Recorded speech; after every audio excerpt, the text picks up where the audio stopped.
Hi everyone, welcome back to my channel. I hope you guys are all doing well. So today I'm going to be doing a new type of video on my channel. This is going to be, well, I've been thinking about different names and I think I'm going to stick with I bought it, but do I like it? Or maybe I bought it, but do I love it? Or maybe I bought it, but do I keep it?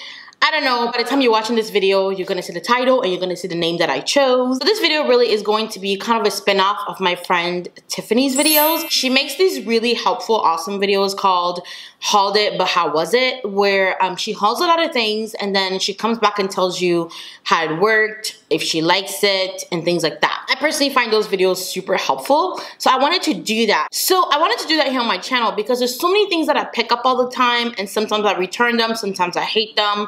And if you guys don't follow me like on Snapchat or on Instagram, or sometimes I don't even post about it just because I don't like it that much, you won't know. So I feel like it's beneficial for you guys sometimes to bring these types of videos, show you all the products that I've picked up before I either give them away or donate them or sell them or take them back to the store and just kind of tell you guys how I feel about it. I don't haul as much as Tiffany. Tiffany is the queen of hauls. I don't haul as much as her, so I really couldn't call it hauled it, but how was it? As you guys know, I don't do a lot of hauls on my channel here anymore. Yeah, so let's jump right into the video.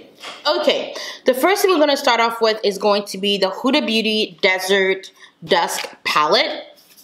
And this is what it looks like. It's a beautiful palette. I really am into Huda Beauty. I love the quality of her products. Her packaging can use a little bit of help, but I do like the quality of her products, and especially her first eyeshadow palette, the Rose Gold palette. I really did love that one. I love the colors. Everybody was complaining about some of the shimmer colors. I never had an issue with them. So when she announced that she was launching this particular palette, I was excited just because I love her first palette so much, but I wasn't sure because purples aren't really my thing, you know? I know I'm black and I'm saying I don't like purple. I feel like every black person is supposed to like purple. It's like a thing that we're all supposed to like. But when I got the palette, it wasn't as purple as I thought it was gonna be. So this is what the actual box looks like. I think this retails for $65. I will have the little annotation with prices. But it does come with the mirror. The first one didn't come with the mirror. So you get a mirror right down here. And then this is the eyeshadow palette right here. Beautiful, gorgeous eyeshadow palette. Gorgeous colors. I don't use it as much as the Rose Gold palette, and I've actually seriously considered returning it, but every time I want to return it, I look at it and I'm just like, oh, but I love these colors. Like, I'm just saying that I like to look at the colors. I just don't know if I like to wear them. So that's going to be something I'm going to have to figure out here pretty soon. I've had it for a while. I've used it in a tutorial. I like the palette. I just don't like it as much as some of my other palettes. So I don't know if it justifies keeping it. Okay, since we're talking about eyeshadows, let's just stick within the eyeshadow realm and theme. So the next one we're going to be talking about is going to be this. This is the Holiday Palette by Natasha Venona. And this is the Joya 5 shadow palette. I've never picked up any of the Natasha Venona palettes, but did I say Venona? I heard somebody say that once in a no-buy. She was like, I am not picking up any of the Natasha Venona palettes. It's not Natasha Venona, it's Natasha Venona. So I've never picked up her palettes because I just can't justify spending over $200 on an eyeshadow palette when I already have such a huge collection. I know it's one thing if you don't really buy a lot of eyeshadow palettes and you just want to get one and that palette has everything you need in it, maybe. But when she came out with these ones, they're smaller and there's 5 in there. I thought it would be a great time to try her formula because people talk so much about how good her formula is. So I thought this would be a great palette to try the formula with. And I have to be honest with you guys, I really like these eyeshadows. I use it in a Get Ready With Me, which should already be live by the time you watch this, and I will link it in the iCards up here. But if it's not live, it will be live pretty soon. But I love this palette. I love the shades. The only shade I'm not a huge fan of is this burgundy shade. I wish she would have made this shade more of like a matte and not a shimmer. I just don't see the point of having this as a shimmer and having this be the only matte. I feel like your darkest colors should always be mattes in a palette. But I actually really like this palette. I love the eyeshadow. They blend easy. I can see what people are talking about. There's not a lot of fallout. Once you dip your brush in, it picks up the eyeshadow and you don't get a lot of kickback or kick up or whatever people call that. I just call it fallout. You don't get a lot of that in this palette, which is hard to find lately. A lot of the good shadows lately are very soft. So yeah, I really like this. Now, will this make me want to buy a $200 palette? Still won't. Still not getting your $200 eyeshadow, Natasha. All you're getting is this from me. The next thing is this guy right here. This is also from Fenty Beauty, and this is her matchstick in espresso. This is just the contour stick. This is what it looks like. I picked this up when I picked up the foundation. Those are the only two products that I picked up from the line because I felt like those were the only two products that I really needed. And I'm going to be taking the matchstick back. I don't like the formula of it. It's a little bit too drying on my skin. I prefer a more creamy contour, either like a liquid contour or very creamy cream contour. And I'm used to using the Black Up contouring stick. Yes, and I like that one a lot more. I love my girl Rihanna, but I'm gonna have to take this back and get my money back because our bank accounts ain't set up the same way, and yeah, I need my money back. Okay, another foundation I want to talk to you guys about is going to be this foundation right here. This is the Bare Minerals Bare Pro Foundation. I haven't heard a lot of people talk about this foundation. I think it's a little bit underrated. I got mine the color, what is going on with me today? But I got mine in the color 28 Clove, and I absolutely love this foundation, especially if it's somebody who's combination oily skin. It holds up really, really well on my oily skin. Looks beautiful on the skin. It lasts all day. It's full coverage. Like, I love this foundation. I picked it up a while back. I just never brought it to you guys, which is why this video is great, because I get to bring you guys things that I haven't showed you. I'm probably going to have this in a get ready with me video coming up really soon, but I like this foundation. It lasts a really long time on me, and it works really well. So I'm definitely keeping this. I really like it. So definitely go in and get it or get your sample. And if you have tried it, let me know how you like it. Okay, so I have two more foundations to talk about. You guys know how I do because it's my thing. I love foundations. Next one I'm going to talk about is going to be this one right here. I bought this at the same time that I bought the Bare Minerals one. This is the NARS Velvet Matte Foundation Stick. And I was really excited about this because I like the original Velvet Matte tint. So I thought I was really going to like this stick. This is what it looks like. I got mine in the color Trinidad. I really like the color, actually. The color looks nice. First of all, there's a few things I don't like about this foundation. This is how much product you get.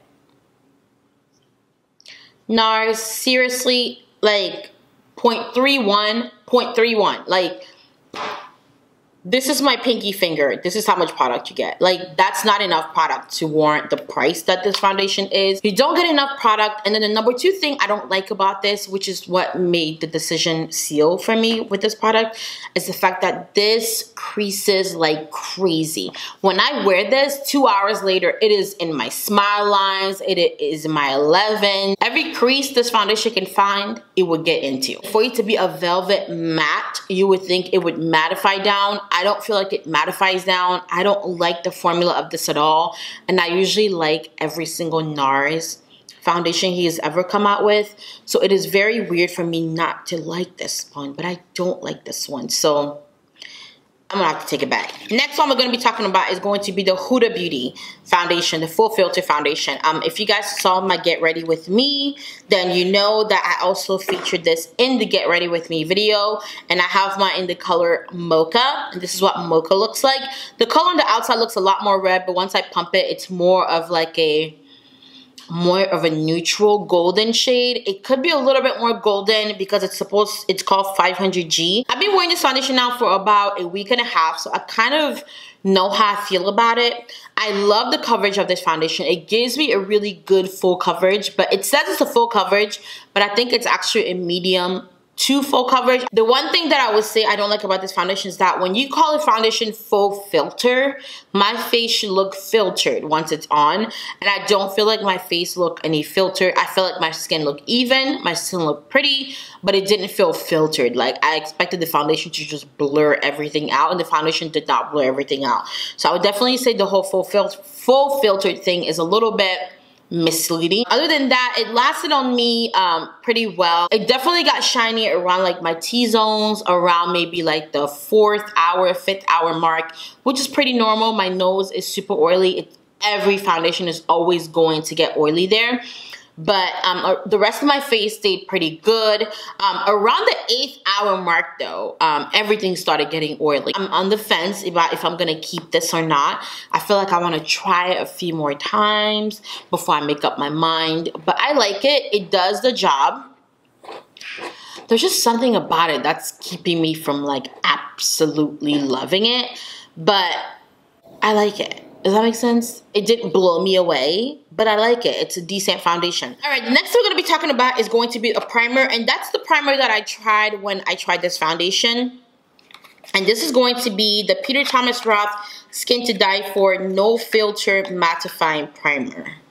Here we go. I don't know what the no filter is, because does that mean that you're gonna look like you have no filter on? Because nobody wants that. I heard a lot about this primer. It is a mattifying primer, but it doesn't have a mattifying texture. It has a really nice smoothing effect. One thing I can say about this primer is that every time I apply it, my foundation looks flawless. It fills everything, it smooths everything, it just looks really, really good. So I can understand the whole filtering thing. The one thing I don't like about this particular primer is that it only works with certain foundations. I feel like whenever I wear this with my Kat Von D foundation, or whenever I wear it with like my Maybelline foundations, I look good. Like hands down, beautiful, lasts all day.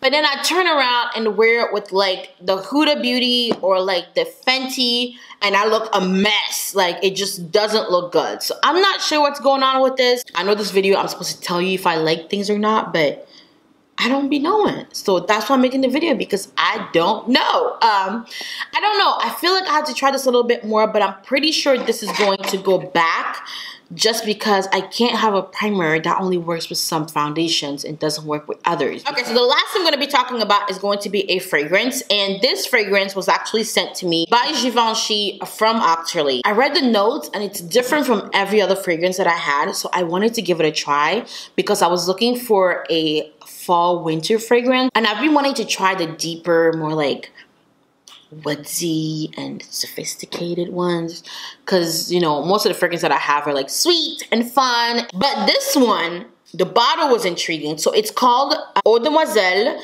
de Givenchy Angélique. I have to say I really like it. Okay, look at the bottle first of all. If this doesn't say grown woman, I don't know what does. It's so heavy. It has a lot of woodsy notes. That's all I can tell you. I don't know what those notes are, but it's a deeper woodsy scent. If you love the Tom Ford fragrances, you're gonna absolutely love this one. This is a very unique scent, so you're not gonna be walking around smelling a bunch of people like this. If you guys are into more woodsy or like Tom Ford deeper fragrances, check this out. All right guys, so those are all the products I had to share with you guys. I hope you guys enjoyed this type of videos.